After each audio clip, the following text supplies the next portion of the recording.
Assalamualaikum warahmatullahi wabarakatuh. Innal hamdalillah nahmaduhu wa nasta'inuhu wa nastaghfiruh wa na'udzu billahi min shururi anfusina wa sayyiati a'malina. Man yahdihillahu fala mudilla lahu wa man yudlil fala hadiya lahu. أشهد أن لا إله إلا الله وحده لا شريك له وأشهد أن محمدا عبده ورسوله. اللهم صل على محمد وعلى آله وأصحابه أجمعين. أما بعد. Saudara-saudaraku kaum muslimin, was-shaimin was-shaimat yang dimuliakan oleh Allah, alhamdulillah, kita panjatkan rasa syukur kita hanya kepada Allah semata yang telah melimpahkan karunia nikmat demikian banyak kepada kita, nikmat yang tak terhitung jumlahnya. Dan kita bersyukur kepada Allah, Allah masih memperkenankan kita, memberi kesehatan kepada kita untuk dapat melaksanakan ibadah puasa, dan semoga puasa yang kita laksanakan pada tahun ini memberikan makna yang besar baik bagi kehidupan pribadi kita, kehidupan keluarga kita, kehidupan masyarakat kita, bahkan kehidupan bangsa dan negara kita. Karena memang bila kita melihat arah dan tujuan puasa adalah sebagaimana yang disampaikan oleh Allah Subhanahu wa taala, adalah targetnya la'allakum tattaqun, agar kamu semua menjadi orang-orang yang bertakwa. Atau dengan bahasa lain, bahwa dengan puasa diharapkan ada terjadinya perubahan pada setiap pribadi muslim.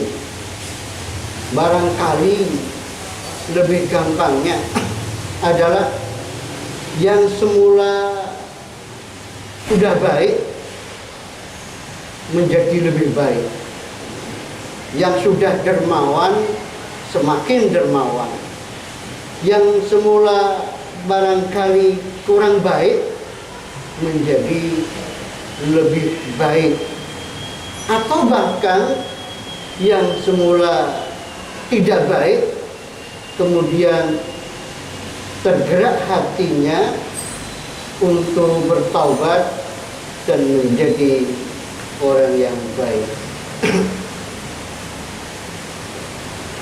Mustami'un al-kiram, kaum muslimin, as-shaimin, as-shaimat yang dimuliakan oleh Allah.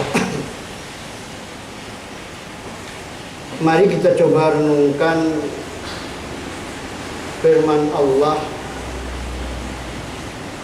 A'udzu billahi minasyaitonir rajim. Bismillahirrahmanirrahim. Ya ayyuhalladzina amanu taqullaha wal tanzur nafsum ma qaddamat lighad wattaqullaha innallaha khabirum bima ta'malun. Arti secara bebas, wahai orang-orang yang beriman, bertakwalah kamu semua kepada Allah, dan hendaklah setiap pribadi melihat apa-apa yang telah dikerjakannya untuk persiapan kehidupan hari akhir nanti. Wattaqullaha, dan bertakwalah kamu semua kepada Allah, sesungguhnya Allah Maha mengetahui dengan apa yang kamu semua kerjakan. Di dalam sebuah tafsir Al-Mawsu'ah Qur'aniyah Al-Muyassarah itu dikatakan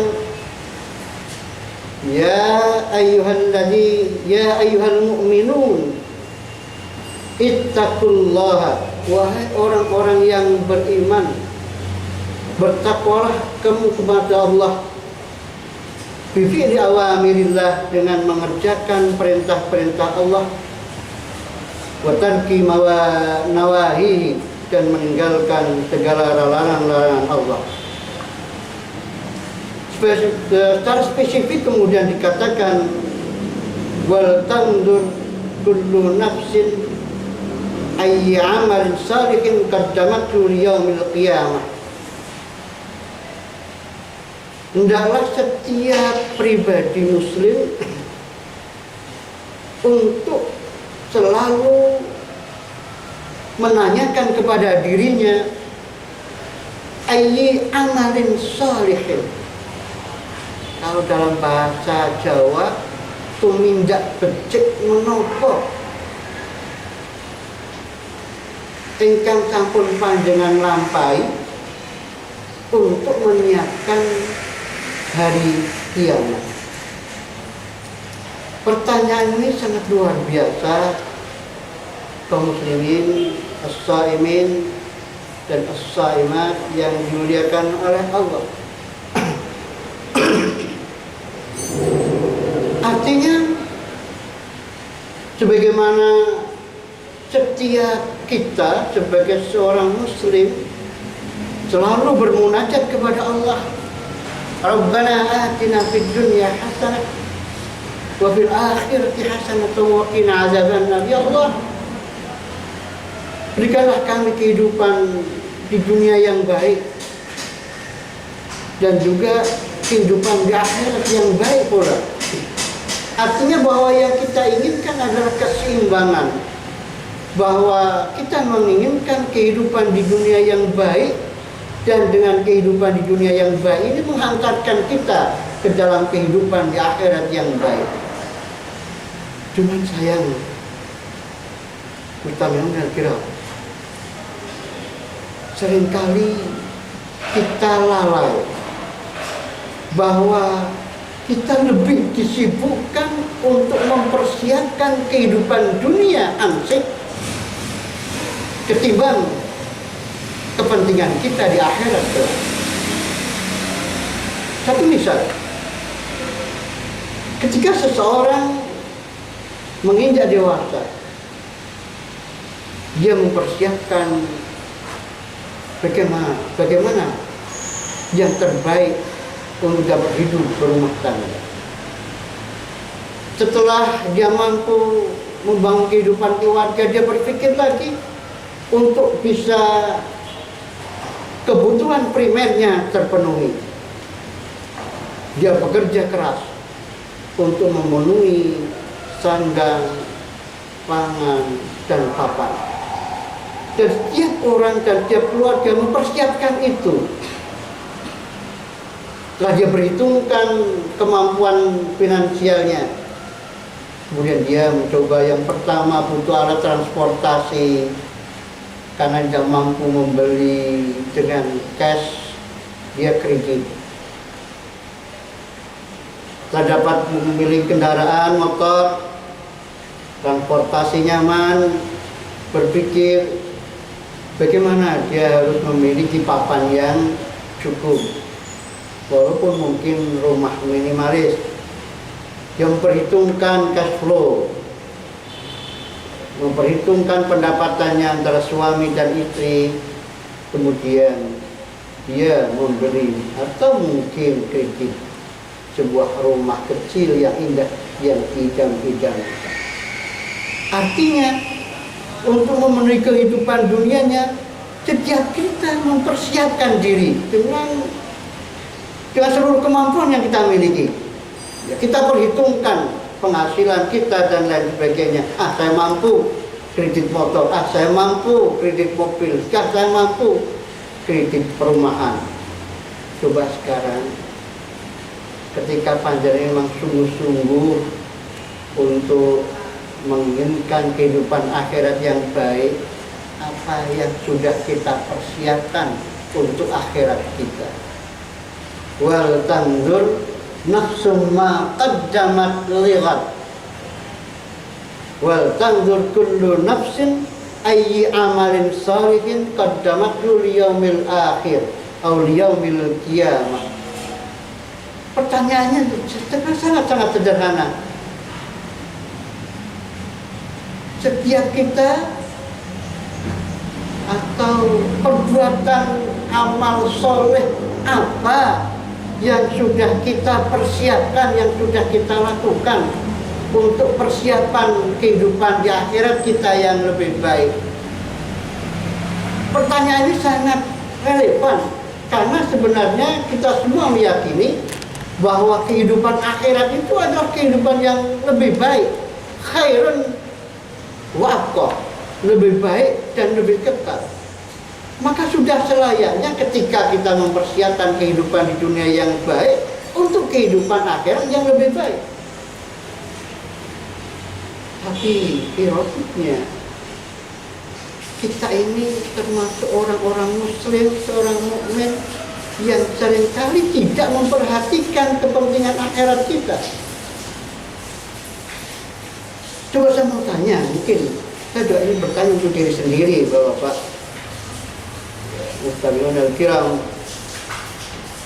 Usia saya kurang lebih 58 tahun. Kalau kita anggap puasa saya itu dimulai pada usia 10 tahun, berarti kurang lebih sudah 48 tahun saya puasa. Tapi seringkali ketika saya ditanyakan, Pak Mahfud, puasa tahun ini hasilnya apa? Ada yang bisa menjawab? Seringkali tidak kita tahu apa sih hasilnya. Yang kita tahu adalah puasa adalah sebuah rutinitas yang akan datang setiap 1 tahun 1 bulan di bulan Ramadan. Setelah puasa kita ingin hasilnya apa untuk kepentingan akhiratnya? Tidak ada yang tahu. Oke, kita katakanlah bahwa puasa itu adalah sebuah tempat yang jauhnya, kata tempat ini seperti di Jakarta. Bayangkan dari Pekalongan mau ke Jakarta dengan waktu, alokasi waktu sekarang ini yang sudah saya jalankan 48 tahun. Ketika ditanyai, Pak Mahfud, sekarang Pak Jarod sudah sampai mana? Sudah sampai Barat Desa? Pemalang? Seringkali kita tidak tahu sampai mana, karena kita tidak pernah menentukan target. Puasa kita sekarang targetnya apa sebenarnya? Oke, katakanlah kita sudah sholat jamaah, mau dari si sholat aja dulu. Kita sudah sholat jamaah rutin 5 waktu di masjid. Ada pertanyaan berikutnya, sudahkah sholat-sholat tatawwu kita laksanakan? Maka memang apabila belum, maka bulan puasa ini targetnya ringan saja. Saya mentargetkan bulan puasa ini sholat tatawwu saya harus lebih baik. Maka saya akan sholat jamaah di masjid, walaupun mungkin kalau sekarang karena saat pandemi COVID, ya kita berjamaah di rumah masing-masing, stay out at home gitulah ya.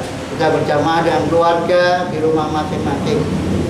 Coba kita lebih perhatikan, sudahkah kita sholat sunnah rawatib?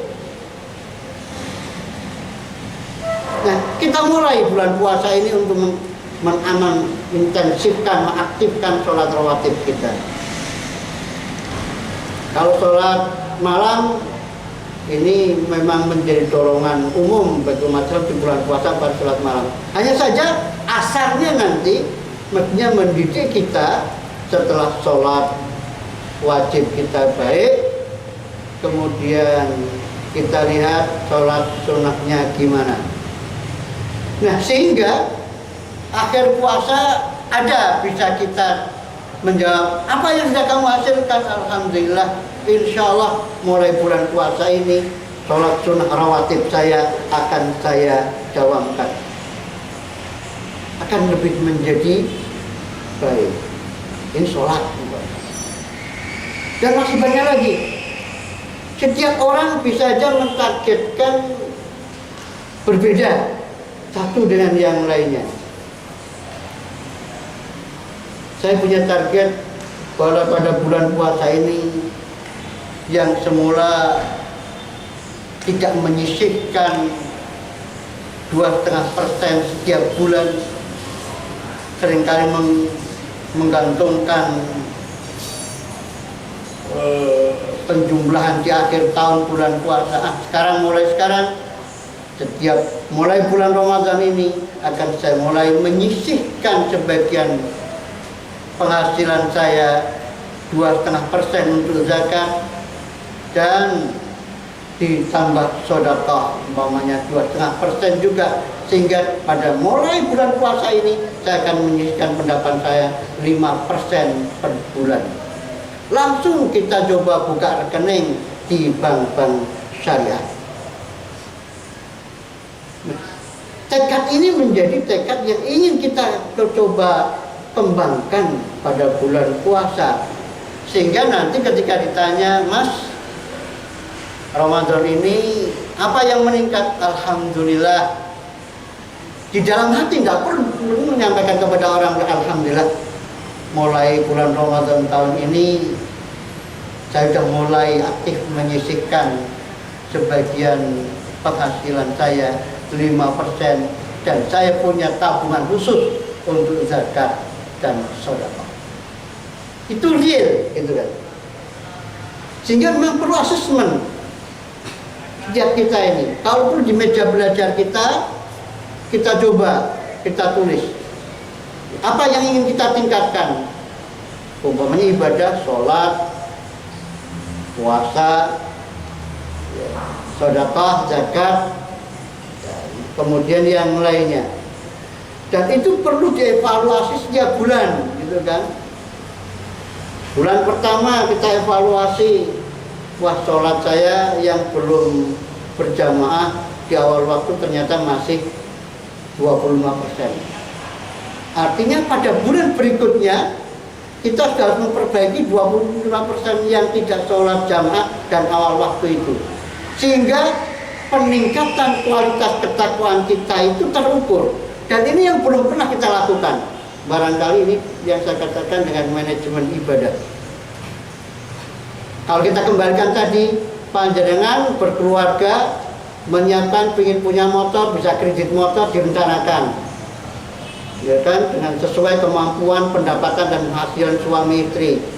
Motor sudah punya, kepingin punya rumah, disiapkan, dihitung, ada cash flow-nya, pendapatan suami sekian, istri sekian. Nah, maka saya sudah mampu untuk bisa kredit rumah, kan begitu. Nah, sekarang masalah ibadah kita tidak pernah menyicilnya seperti itu, tetapi secara baik, terarah dan terukur, sehingga ketakwaan kita itu semakin lama semakin meningkat, tetapi dengan terukur dan terarah. Dan harapannya dengan puasa ini, la'allakum tattaqun, agar kamu semua menjadi orang-orang yang bertakwa, dapat kita wujudkan secara gradual, step by step. Harapannya semoga kita semua menjadi orang-orang yang dimudahkan oleh Allah untuk selalu meningkatkan kualitas ketakwaan kita kepada Allah Subhanahu wa ta'ala. Aqulu qali hadza wal 'afwu minkum. Assalamualaikum warahmatullahi wabarakatuh. Innallaha wa malaikatahu yusalluna 'alan